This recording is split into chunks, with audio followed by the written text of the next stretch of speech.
দেখো আম কেটেছি, tasty tasty আম। আজকের আমগুলো কিন্তু দারুণ। 4 পিস আম কেটেছি, দুটো দুটো করে খাবো। ফ্রিজে রেখে দেবো এখন ঠান্ডা করে, তারপরে খাবো। ভাত খেয়ে উঠে তারপরে খাবো।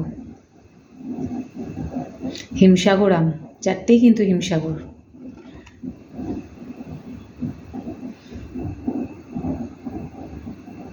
আমি ল্যাংড়া আমও ভালোবাসি, কিন্তু হিমসাগর আমটা বেশি টেস্ট, মিষ্টি বেশি।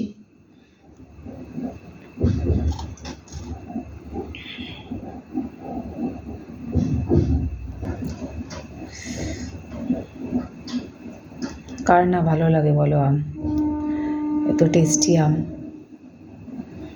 যা মিষ্টি না এই আমটা।